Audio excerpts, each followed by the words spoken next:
Good morning all of you. आज जैसा कि आपको बोर्ड पे दिख रहा होगा कि हमारे चैप्टर का नेक्स्ट चैप्टर का जो नाम है वो आपका है धारा लूप पर बल युग्म का आघूर्ण एवं चल कुंडल धारा मापी। इसके बारे में हम लोग देखेंगे, ठीक है। तो सबसे पहले इस चैप्टर में जो हमारा फर्स्ट टॉपिक है वो है, जैसे अगर देखा जाए कि अभी पिछले चैप्टर में आपने देखा था कि अगर कोई धारावाही चालक तार है ना, या आपका कोई कुंडली है, ठीक है, धारावाही कुंडली या लूप कह लीजिए, तो लूप है तो लूप पर जो है चुंबकीय क्षेत्र में अगर लूप रखा हुआ है, धारावाही लूप पर अगर हमारा धारावाही लूप जो है क्या है किसी चुंबकीय क्षेत्र में रखा हुआ है, तो चुंबकीय क्षेत्र उस पर क्या करता है, बल आरोपित करता है, ठीक है, बल आरोपित करता है।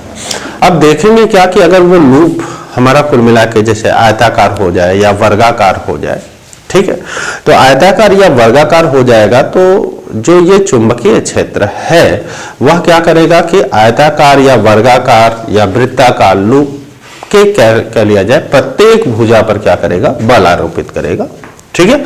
और बल आरोपित करेगा जिससे क्या होगा कि वह लूप अपने अक्ष के परितः घूर्णन करने लगता है, ठीक है, घूर्णन गति करने लगेगा या घूमने लगेगा, ठीक है।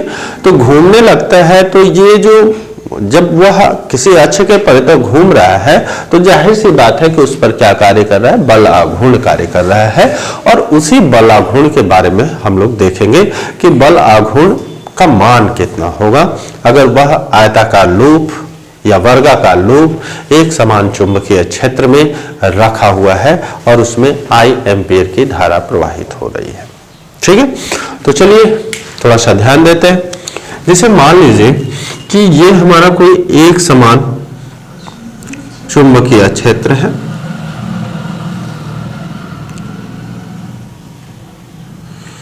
एक समान चुंबकीय क्षेत्र है।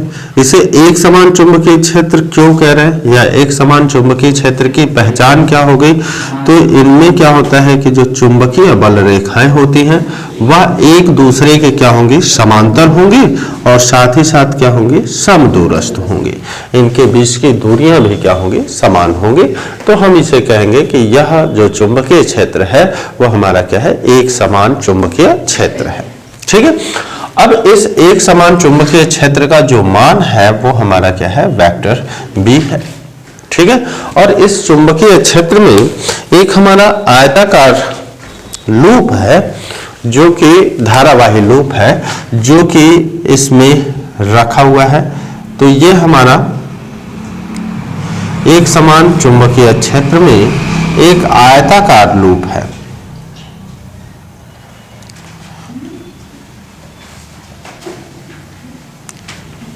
आयताकार लूप है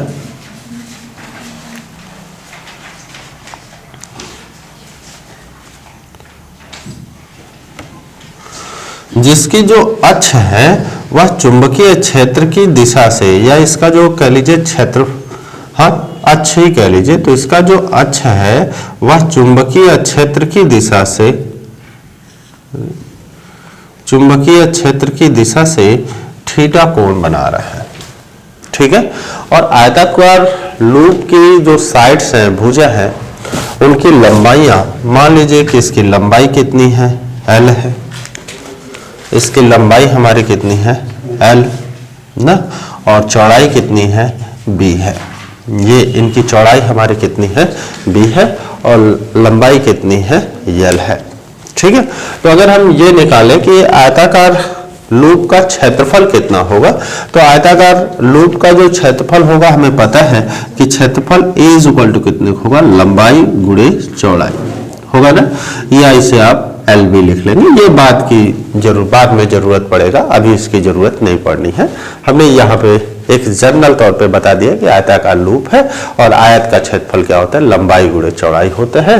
तो A बराबर हमारा कितने का होगा, L × B के हो जाएगा या LB के हो जाएगा, ये बाद की जरूरत है, ठीक है। ये एक समान धारावाही हमारा लूप है और इसमें हम मान रहे हैं कि ये I एम्पीयर की धारा प्रवाहित हो रही है। इसमें जो प्रवाहित धारा का मान है वो हमारा कितना है, I एम्पियर का है।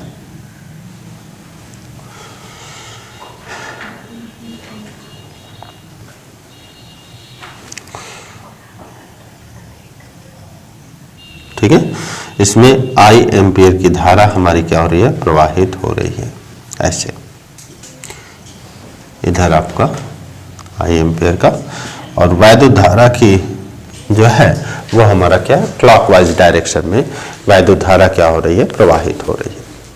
तो पिछले चैप्टर में जैसा कि हमने पढ़ा था, पिछले चैप्टर में देखा भी था कि था क्या कि जब कोई धारावाही चालक किसी एक समान चुंबकीय क्षेत्र में क्षेत्र से कुछ कोण बनाते हुए न रखा हुआ हो तो उस पर एक बल कार्य करता है, उस पर एक बल कार्य करता है, और जिसका मान कितने के बराबर होता है, तो उसका मान होता है F बराबर I B L sine theta के होता है। F बराबर I B L sine theta के होता है। ठीक है, तो अब इनके प्रत्येक साइड की बात कर लेंगे, प्रत्येक साइड पे लगने वाला बल कितना है। ठीक है, तो जैसे अगर हम इस वाले पे देखते हैं, इनकी चौड़ाई वाले पे, तो इनकी चौड़ाई कितनी है, B है, ऊपर वाले की भी चौड़ाई क्या होनी है, B होनी है। एक में धारा आपका इस तरफ प्रवाहित हो रहा है, दूसरे में अपोजिट डायरेक्शन में प्रवाहित हो रहा है।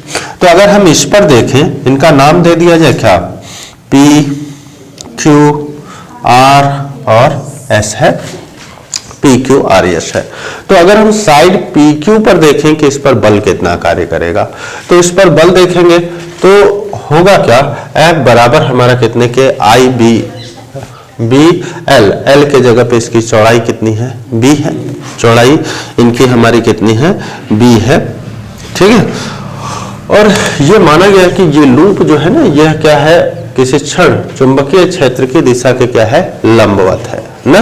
तो अगर हम यहाँ पे करें तो यह बराबर, अगर ये देखा जाए, इस पर अगर हम बल मान लें कि ये हमारा कितना है, F3 है, और ये फोर्स इस पर जो अप्लाई हो रहा है, इस पर फोर्स हमारा क्या है, F4 है, यहाँ पे फोर्स हमारा क्या है, F1 ना, और इस पर जो फोर्स है हमारा कितना है, F2 है। ठीक है, तो चलिए बारी बारी से देखेंगे इनके डायरेक्शन के भी बारे में और बल के भी बारे में।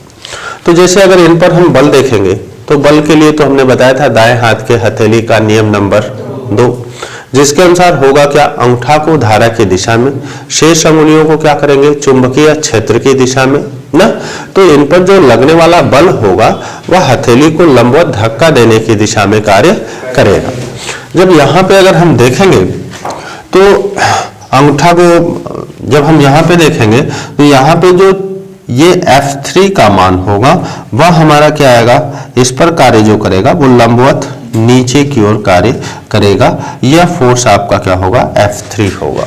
ठीक है, उसी तरीके से ऊपर वाले RS भुजा पे देखा जाए तो RS पे देखेंगे तो इन पर जो चुंबकीय क्षेत्र होगा F4 का मान, यह भी क्या होगा, ऊर्ध्वाधर ऊपर की ओर कार्य करना है, और ये आपका F4 होगा।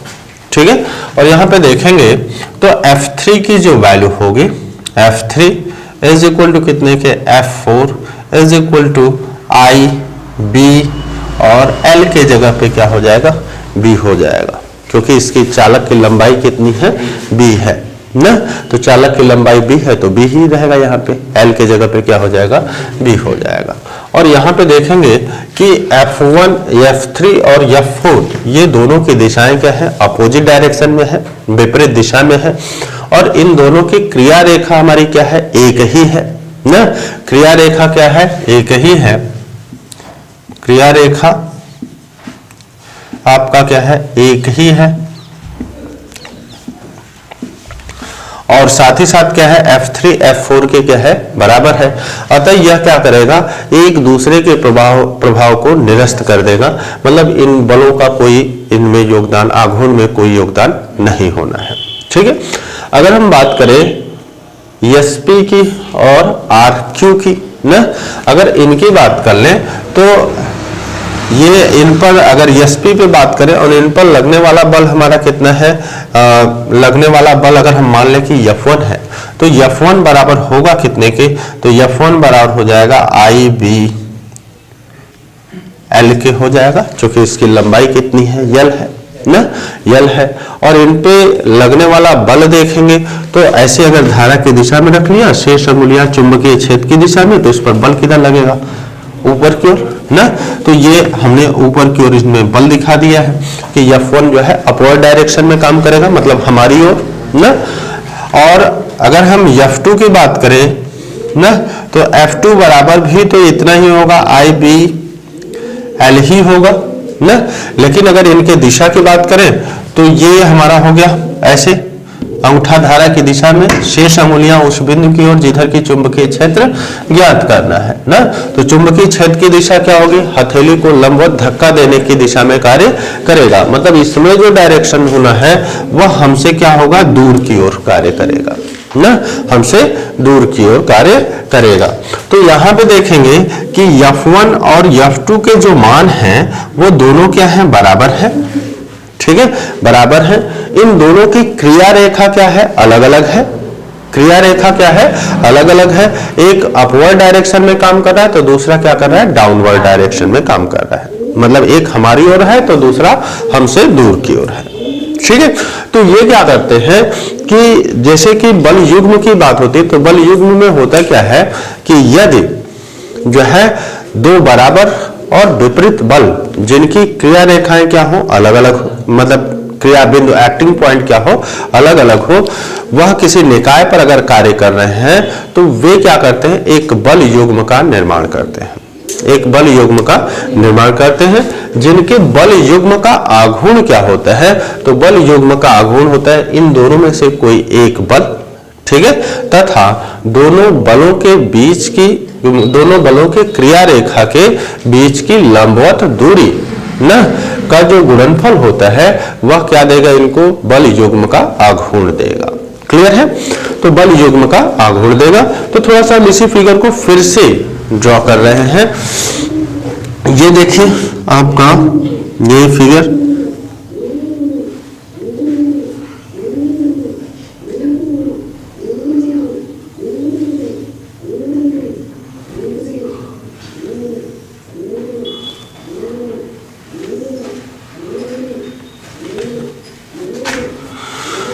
तो यहां पे ये हमारा फोर्स काम कर रहा है,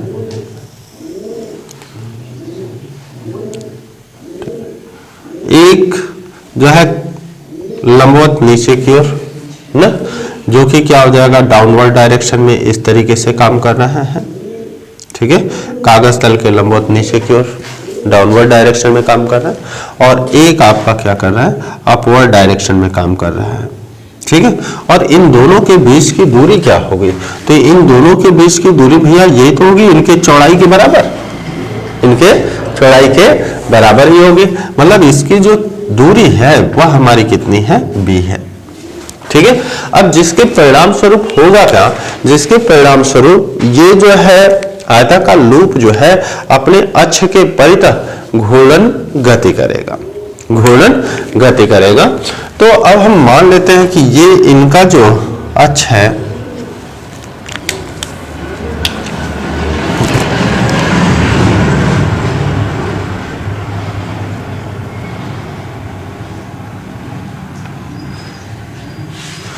ये इनका अक्ष है एन डैश, ठीक है, एन डैश ये हमारा इनका क्या है, अक्ष है, एन डैश है, और ये लूप क्या कर रहा है, अपने अक्ष के परितः क्या कर रहा है, घूर्णन गति कर रहा है।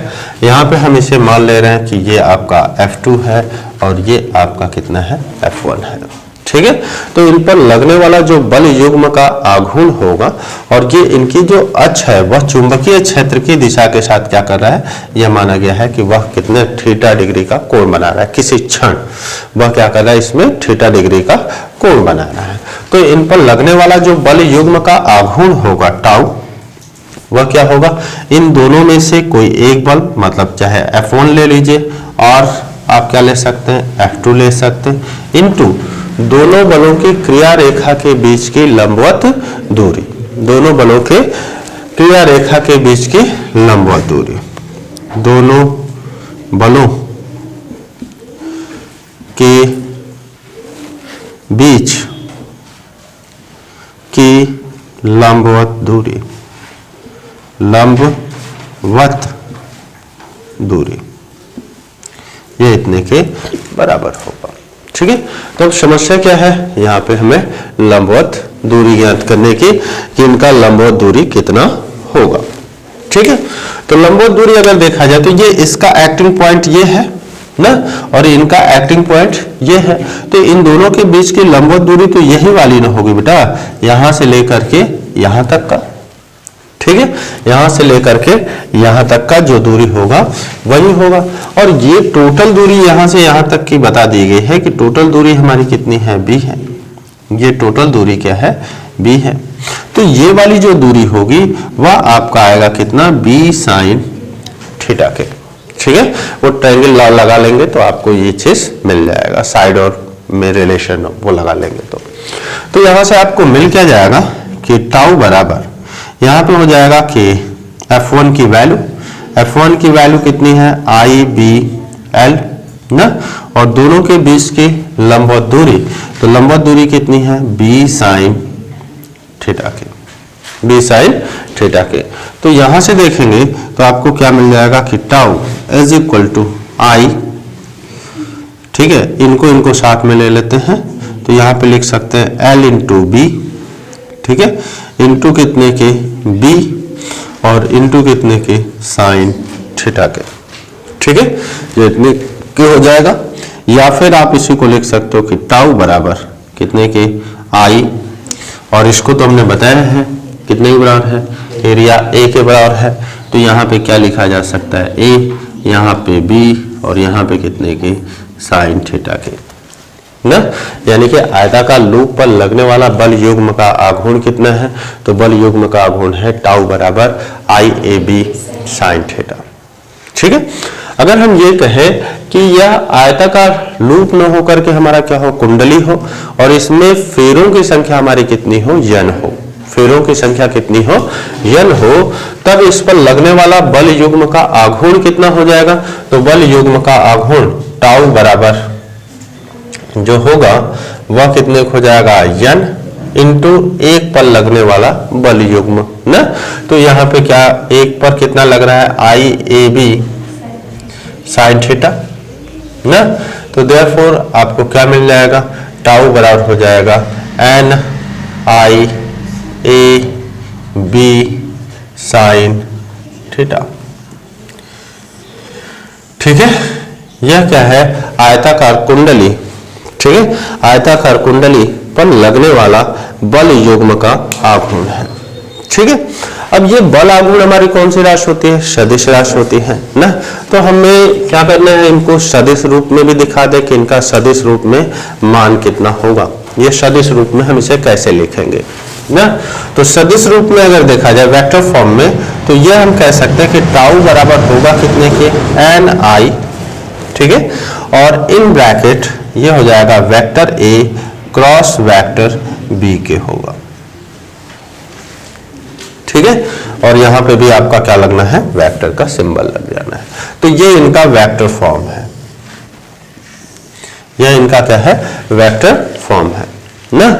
अगर हम कहें यहां पे कि अगर ये कह दें कि theta is equal to 90 degree, theta is equal to 90 degree, ठीक है 90 डिग्री, तो ये 90 डिग्री रखने पर साइन का मान तो हमें मैक्सिमम मिलता है, और वो मान कितना होता है, 1 होता है। और जब साइन का मान मैक्सिमम हो गया तो इसका मतलब बल आघूर्ण भी क्या हो जाएगा, मैक्सिमम हो जाएगा, और मैक्सिमम हो जाएगा। तो ऐसे कंडीशन में आपको tan मैक्स बराबर कितने की मिलती, तो सॉरी टाउ मैक्स, तो टाउ मैक्स बराबर कितने हो जाएगा, तो टाउ मैक्स बराबर हो जाएगा NIAB के हो जाएगा। कहने का मतलब यह है कि अगर जो कुंडली का तल है, कुंडली का जो है, कुंडली का तल यहाँ पे 90 डिग्री का मतलब क्या हुआ, ये वेक्टर ए और वेक्टर बी के बीच का कोण है ना, वेक्टर ए और वेक्टर बी के बीच का कोण है। यानी कि आप ये कह लीजिए कि जब कुंडली का तल अगर क्या होगा कि चुंबकीय क्षेत्र के समांतर हो जाए, कुंडली का तल कैसा हो जाए, चुंबकीय क्षेत्र के समांतर हो जाए। जब ये समांतर हो जाएगा ना, तो तल जो क्षेत्रफल वेक्टर होता है वो तल के लंबवत होता है ना। जैसे ये चुंबकीय क्षेत्र के समांतर हो गया, तो इनका जो क्षेत्रफल वेक्टर होगा वो क्या होता है, तल के लंबवत होता है। और चुंबकीय क्षेत्र वेक्टर तो आपका कागज तल में है, तो इन दोनों के बीच का कोण कितना हो जाएगा, 90 डिग्री का हो जाएगा ना। यानी कि अगर कहें कि तल जो है वह क्या हो, चुंबकीय क्षेत्र के समांतर हो, तो ऐसे कंडीशन में थीटा इज इक्वल टू क्या हो जाएगा, 90 डिग्री हो जाएगा। और 90 डिग्री होगा तो उस कंडीशन में जो बल आघूर्ण होगा वो मैक्सिमम होगा, और उसका मान कितने के बराबर होगा, NIAB के बराबर होगा। क्लियर। अगर हम कहें कि अगर ये जो कुंडली का तल है वह चुंबकीय क्षेत्र के क्या हो जाए, लंबवत हो जाए। अगर लंबवत हो गया तो क्षेत्रफल वेक्टर तो तल के लंबवत होता है, ठीक है। और अब क्षेत्रफल वेक्टर और चुंबकीय क्षेत्र वेक्टर दोनों क्या हो जाएंगे, एक दूसरे के समांतर हो जाएंगे, ठीक है। और जैसे ही समांतर हुए तो यहां पे थीटा इज इक्वल टू क्या हो जाएगा, 0। Theta is equal to 0 degree हो जाएगा। थीटा इज इक्वल टू कितने के, 0 डिग्री के। और 0 डिग्री के तब tau will be equal to क्या होगा, मिनिमम ना। टाउ क्या होगा, मिनिमम होगा, सॉरी मिनिमम नहीं, कह लीजिए tau must be equal to कितने हो जाएगा, 0। क्यों 0 के बराबर होगा, क्योंकि यहां पर साइन 0 का मान क्या होता है, 0 होता है, ठीक है। तब बल आघूर्ण आपका क्या हो जाएगा, 0 हो जाएगा। क्लियर है। अच्छा, इसी में लगे लगाए हम इनका बल आघूर्ण का मात्रक भी देख ले। तो ये बल युग्म के आघूर्ण का मात्रक क्या हो जाएगा, तो यहां से अगर आप देखना चाहो तो बेटा, तो हम लोग कहां पे थे, ये है कि theta is equal to 90 degree रखा। अच्छा, ये 90 डिग्री में ये किस कंडीशन में 90 डिग्री होगा। अगर हम इसी को ये कह दें ना कि जैसे कि जो कुंडली है, आयताकार लूप या कुंडली, वह हमारा क्या हो, त्रिज्य चुंबकीय क्षेत्र में हो, ठीक है, त्रिज्य चुंबकीय क्षेत्र में हो। अब त्रिज्य चुंबकीय क्षेत्र का मतलब क्या हुआ कि इसमें जो क्षेत्रफल वेक्टर होगा वह सदैव क्या हो जाएगा, चुंबकीय क्षेत्र के क्या होगा, लंबवत होगा। यानी कि जो चुंबकीय बल रेखाएं जो होती हैं वह क्या होती हैं, वह इसके पृष्ठ पर हमारी क्या होंगे, इसके पृष्ठ के समांतर होंगे, पृष्ठ के क्या होंगे, समांतर होंगे। और जो क्षेत्रफल वेक्टर होगा वह चुंबकीय क्षेत्र के क्या होगा, लंबवत होगा ना। तो लंबवत होगा तो वहां पे थीटा इज इक्वल टू क्या होगा, 90 डिग्री होगा। और 90 डिग्री होगा तो टाउ विल बी मैक्सिमम ना। और अगर ऐसा हो गया कि जो तल है वो चुंबकीय क्षेत्र के क्या है, चुंबकीय क्षेत्र के आप लंबवत है। अगर तल लंबवत है तो क्षेत्रफल वेक्टर क्या होगा, चुंबकीय क्षेत्र के समांतर होगा। और समांतर होगा तो उस कंडीशन में बल आघूर्ण क्या हो जाएगा, 0 हो जाएगा, ठीक है। तो हम लोग बात करने जा रहे थे इनके मात्रक की कि इनका मात्रक क्या होगा, ठीक है। तो यम जो है ये तो कुंडली में फेरों की संख्या है, और संख्या का कोई मात्रक तो होता नहीं है। वैद्युत धारा है, और वैद्युत धारा का मात्रक तो आपको पता है कितना होता है, एम्पियर होता है, एम्पियर। एरिया का मात्रक मीटर स्क्वायर, और चुंबकीय क्षेत्र का मात्रक, तो चुंबकीय क्षेत्र का मात्रक होता है न्यूटन प्रति एम्पियर मीटर। हालांकि हमको पहले से मालूम था कि जो है बल आघूर्ण का मात्रक क्या होता है, तो वो न्यूटन मीटर था। वो यहां से हम देख सकते थे कि दोनों में से कोई एक बल और दोनों बलों के बीच की लंबवत दूरी, तो बल का मात्रक न्यूटन, इनका मात्रक newton into metre. By the way अगर याद नहीं रहा तो हम कैसे जुगाड़ बना लेंगे, तो जुगाड़ बनाने की बात कर रहा था, ठीक है। तो यहां से एम्पियर कैंसिल आउट हो जाएगा, 1 मीटर से 1 मीटर कैंसिल, यानी कि इनका मात्रक आपको क्या मिल जाना है, न्यूटन इंटू मीटर मिल जाना है, ठीक है।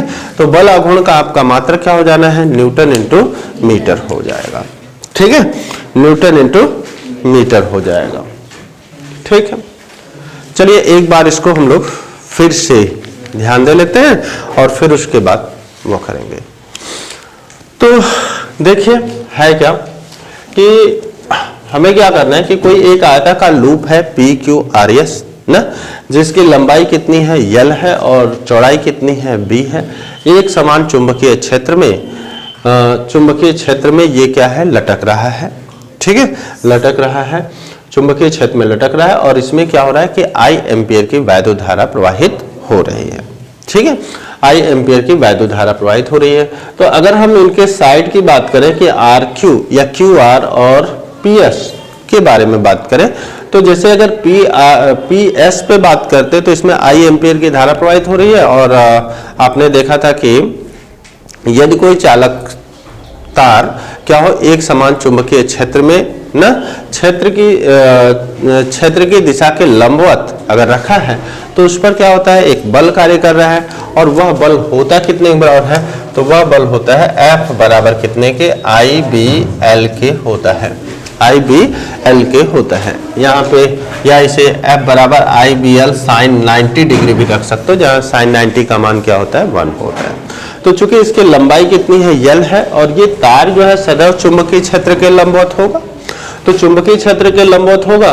तो अब यहाँ पे थीटा इज इक्वल टू 90, लंबाई कितनी है, L है, चुंबकीय क्षेत्र आपका कितना है, B, और इसमें धारा कितनी प्रवाहित हो रही है, I एम्पियर की धारा प्रवाहित हो रही है, यानी कि F1 बराबर कितने हो जाएगा, IBL के हो जाएगा। ठीक है, बात दिशा की रही तो हम दाएं हाथ के हथेली का नियम नंबर 2 लगा लेंगे, जिसके अनुसार होगा क्या, अंगूठा धारा की दिशा में, शेष अंगुलियां चुंबकीय क्षेत्र की दिशा में, तो उस पर लगने वाला बल क्या होगा, हथेली को लंबवत धक्का देने की दिशा में कार्य करेगा। और यहाँ पे आप रख करके देखोगे तो ये क्या होगा कि जो बल की दिशा होगी वो हमारी ओर आना है। ठीक है, यानी कि ये आपका F1 हो गया हमारी ओर टूवर्ड्स, ये कह लीजिए अपनी ओर या आप कह लीजिए अपवर्ड डायरेक्शन में ऊपर की ओर कार्य कर रहा है। ठीक है, जबकि इनमें कहा जाए अगर QR की बात करते हैं तो QR पे चूंकि लंबाई भी समान है, धारा भी समान है ना, धारा का परिमाण भी समान है, चुंबकीय क्षेत्र भी समान है, तो बल भी क्या होगा, समान ही होगा, बस बल की दिशा चेंज होगी। तो इस वाले में देखेंगे वही दाएं हाथ के हथेली के नियम नंबर 2 के अनुसार, तो इस पर लगने वाला बल जो होगा वो कागज तल के लंबवत नीचे की ओर कार्य करेगा, जिसको कि हम यहाँ पे F2 से रिप्रेजेंट किए हैं। अब ये दोनों बराबर और विपरीत बल है और इनकी क्रिया रेखाएं क्या है, अलग अलग है ना, अलग अलग है। अतः यह क्या करेंगे, एक बल युग्म का निर्माण करेंगे और जिनके बल युग्म का जो आघूर्ण होगा वह कितने के बराबर होगा, दोनों में से कोई एक बल तथा दोनों बलों के क्रिया रेखा के बीच की लंबवत दूरी, यही होगा। अब यहाँ पे अगर देखा जाए तो टाउ बराबर यहाँ पे F1 F2 का मान कितना है, IBL है, और इनटू कितने के, इनके बीच की दूरी यहाँ पे समझाया जा चुका है और ये कितने के बराबर आएगा, B साइन थीटा के बराबर आएगा। तो हम यहाँ पे इनकी वैल्यू रखेंगे और यहाँ से गुणा कर लिया तो टाउ बराबर कितने का हो गया, IAB के बराबर हो गया। ठीक है, IAB साइन थीटा के बराबर हो गया, जहां थीटा क्या है, जो इसका अक्ष है वह चुंबकीय क्षेत्र के साथ कितने डिग्री, कितना जो कोण बना रहा है उसको रिप्रेजेंट कर रहा है। ठीक है, अब यहाँ पे देखा जाए कि अगर हम ये कह लें कि ये आयताकार लूप था, अगर हम कहें कि आयताकार लूप न होकर के कुंडली हो और इसमें फेरों की संख्या कितनी हो, N हो, तो कुंडली पर लगने वाला बल युग्म का आघूर्ण टाउ बराबर कितने हो जाएगा, फेरों की संख्या गुणित एक पर लगने वाला बल युग्म का आघूर्ण, यानी कि N into IAB sine theta हो जाएगा, या टाउ बराबर कितने हो जाएगा, NIAB साइन थीटा के हो जाएगा। चूंकि बल आघूर्ण हमारा कैसी राशि है, सदिश राशि है, तो इनको हम वेक्टर फॉर्म में रिप्रेजेंट करें तो टाउ बराबर कितने हो जाएगा, NI in bracket vector A cross vector B के होगा। ठीक है, अच्छा एक चीज और आएगा कि ये बल आघूर्ण की दिशा किधर की ओर होगी। ठीक है, तो बल आघूर्ण की जो दिशा होगी इन दोनों के मतलब क्षेत्रफल वेक्टर साथ ही साथ चुंबकीय क्षेत्र वेक्टर दोनों के तल के लंबवत होगा, दोनों के तल के लंबवत होगा चुंबकीय क्षेत्र की सॉरी बल आघूर्ण की दिशा ना, बल आघूर्ण की दिशा। अब ये आगे हमने बात की कि यदि यह हमारा क्या हो कि त्रिज्य चुंबकीय क्षेत्र में रखा हुआ हो, ठीक है, त्रिज्य चुंबकीय क्षेत्र में रखा हुआ हो, तो उस कंडीशन में प्रत्येक स्थिति में चुंबकीय क्षेत्रफल वेक्टर और चुंबकीय क्षेत्र वेक्टर दोनों क्या होंगे, एक दूसरे के लंबवत होते हैं, यानी कि इनके बीच का कोण थीटा इज इक्वल टू क्या होगा, 90 होगा। और तब उस पर लगने वाला जो बल युग्म का आघूर्ण होता है वो क्या होता है, मैक्सिमम होता है, क्योंकि sin 90 का मान जो होता है वो सबसे ज्यादा होता है। तो sin 90 का मान मैक्सिमम होता है और वो कितना होता है, 1 होता है। तो देयरफॉर टाउ मैक्स बराबर कितने के मिल जाएगा, NIAB के मिल जाएगा। क्लियर है। बल आघूर्ण का मात्रा कितना होता है, तो ये चीज आपको हमने बता दिया है कि न्यूटन, ठीक है, न्यूटन इनटू मीटर होता है। अच्छा, ये दो फोर्सों के बारे में बात नहीं किया, तो इनमें क्या है कि इस पर F3 और F4 में देखेंगे तो धारा समान है, इनकी चौड़ाई भी क्या है, दोनों की समान है ना, चुंबकीय क्षेत्र भी क्या है, समान है। तो इन पर लगने वाले बल भी क्या होंगे, समान होंगे, बशर्ते बल की दिशा क्या होगी। एक में देखेंगे तो ये F4 क्या होगा, अपवर्ड डायरेक्शन में काम कर लेगा और दूसरा वाला क्या होगा, डाउनवर्ड डायरेक्शन में काम कर लेगा, अपोजिट डायरेक्शन में। लेकिन समस्या क्या है कि इन दोनों की जो क्रिया रेखा है, एक्टिंग पॉइंट जो है वो हमारा क्या है, एक ही है। तो जब क्रिया रेखा एक ही है और एक दूसरे के बराबर और विपरीत दिशा में कार्य कर रहे हैं, अतः यह क्या करेंगे, एक दूसरे के प्रभाव को निरस्त कर देंगे। तो इनके इन बल के होने का यहाँ पे कोई मतलब नहीं है। ठीक है, तो आज के लिए इतना ही रखते हैं। जय हिंद, जय भारत।